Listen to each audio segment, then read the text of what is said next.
record 67 towns in our country were having a demonstration. So this is a Kenyan affair. It's not a Nairobi affair.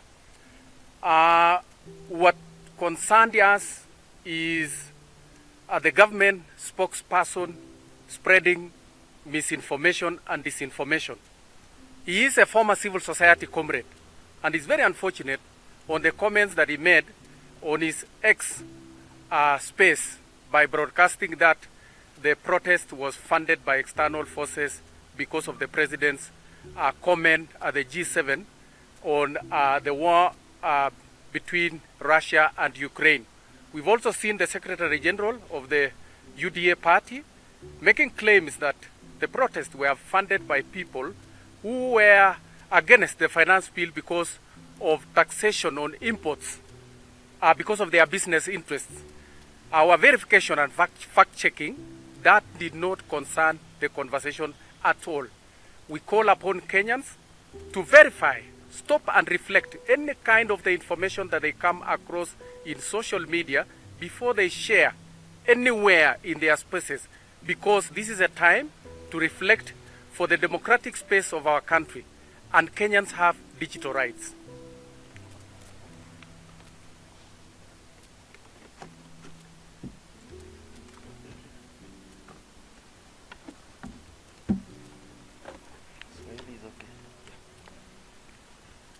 Kwa majina naitwa Happy Olal, convener wa Social Justice Centers Working Group. Yangu ningependa kukondem yale matukio yalitokea usiku pale Githurai.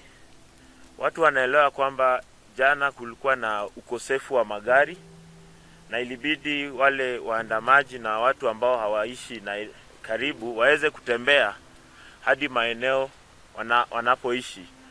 Na ilikuwa ni uchungu sana ya kwamba kutoka usiku baada ya rais kutoa ile maoni yake, polisi waliweza kuattack na kuumiza watu, kuangamiza watu manyumbani mwao, na wale walikuwa njiani wakielekea nyumbani. Watu zaidi ya 100 wako mahospitalini kadhaa Nairobi wakitibiwa kwa sababu ya risasi. Na so far by hii asubuhi wa leo tulikuwa tumehesabu watu zaidi ya 30 ambao wameaga dunia kwa sababu ya kupigwa risasi na polisi. Kwa hivyo sisi tunasema ya kwamba hayo mauaji hayataenda bure. Hayo mauaji lazima kuwe na kitu inaitwa political responsibility na kitu inaitwa criminal responsibility. Kwa sababu itakuwaje ya kwamba protest zilisha, maandamano yaliisha town, watu wakaanza kuenda nyumbani. Na sisi wenyewe tuliambia watu waende nyumbani ya kwamba waende watulie kwa sababu walikuwa wamemaliza maandamano. Itakuwaje mnafuata waandamanaji mpaka njiani na manyumbani mwao? Kwa hivyo yangu ni kukondem, na nasema ya kwamba ya mwisho lazima kutakuwa na responsibility. Na tuko tayari, kwa sababu hiyo tunaichukua kama masaka, tuko tayari kuenda hata ICC kufile kama wananchi wa Kenya. Asante.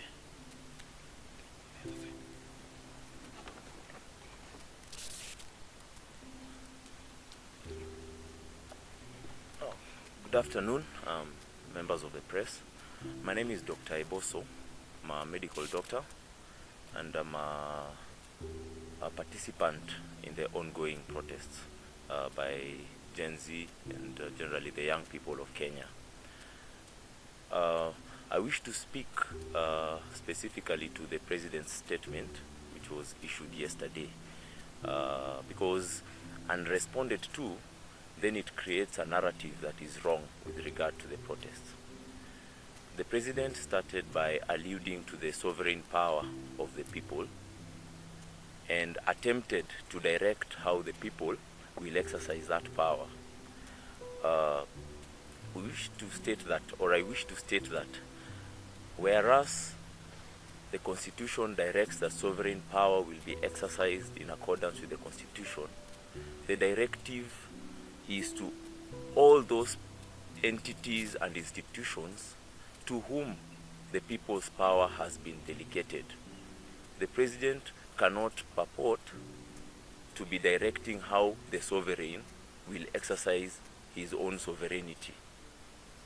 I wish to speak to the fact that the President alluded to the fact that the protesters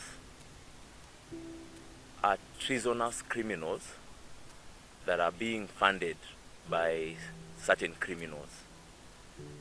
Now, I have participated in all the protests since we started, and every single day I take my own money, I take a matatu or an Uber, and I head to the protests.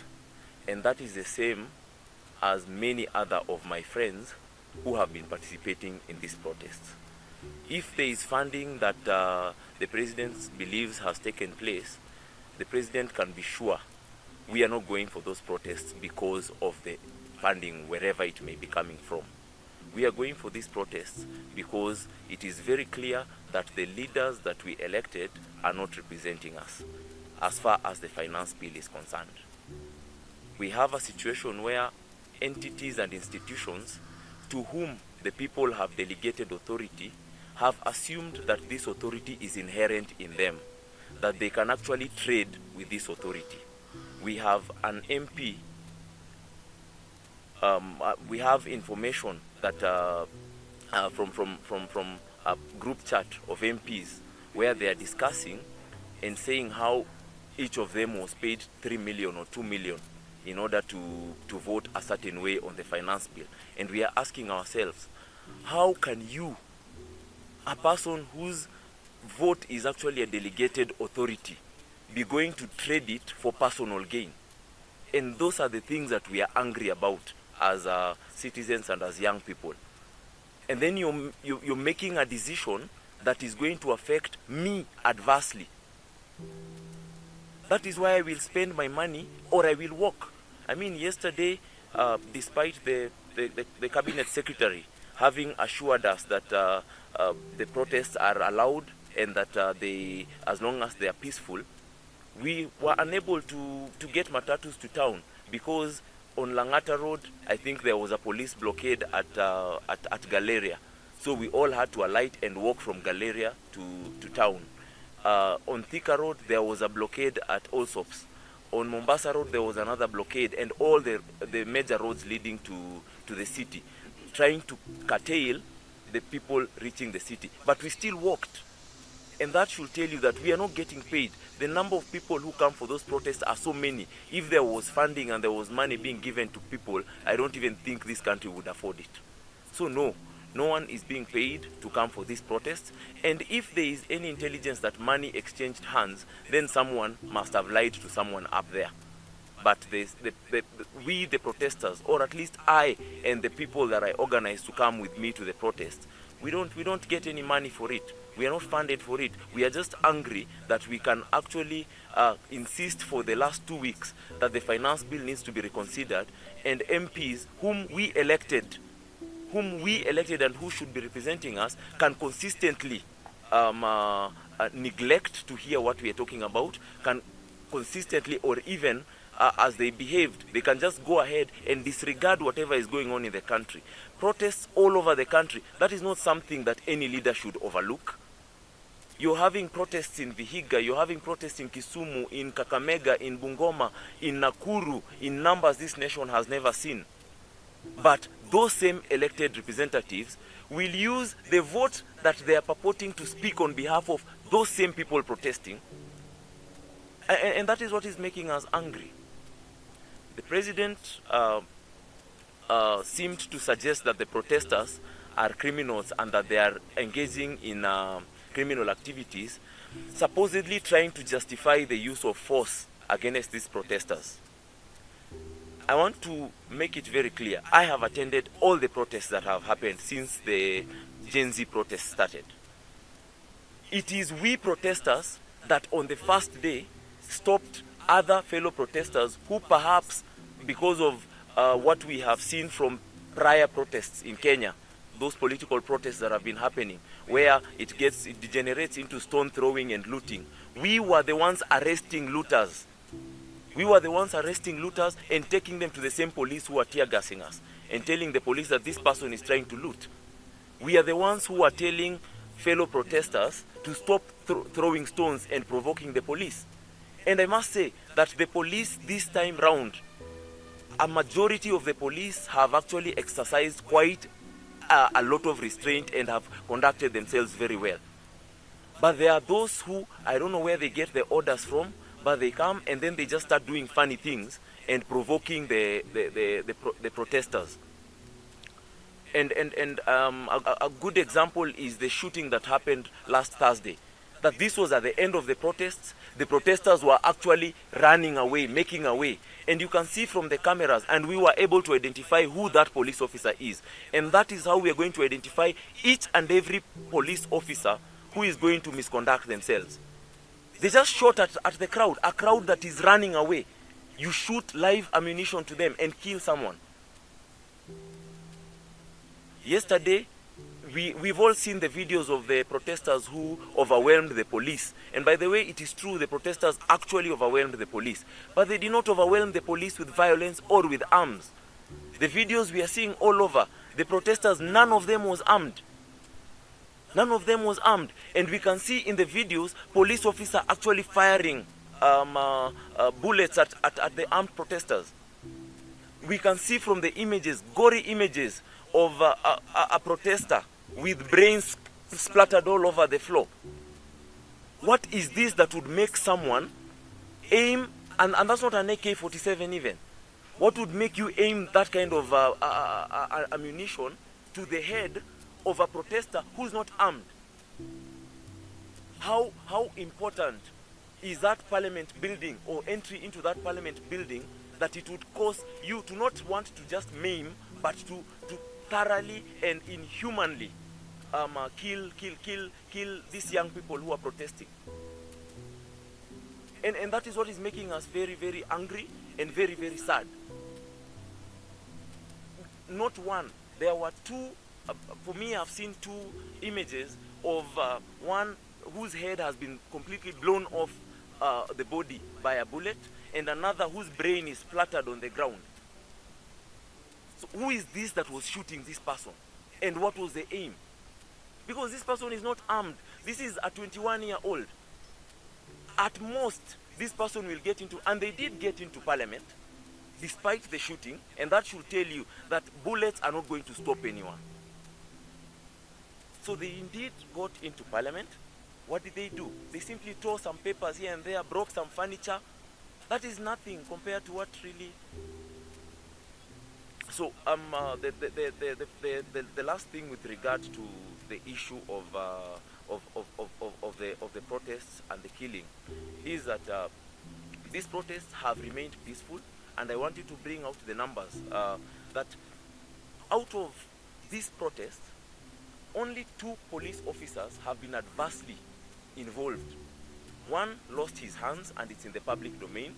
It's in the public domain that the police officer inadvertently mishandled the tear gas canister and it blew on him.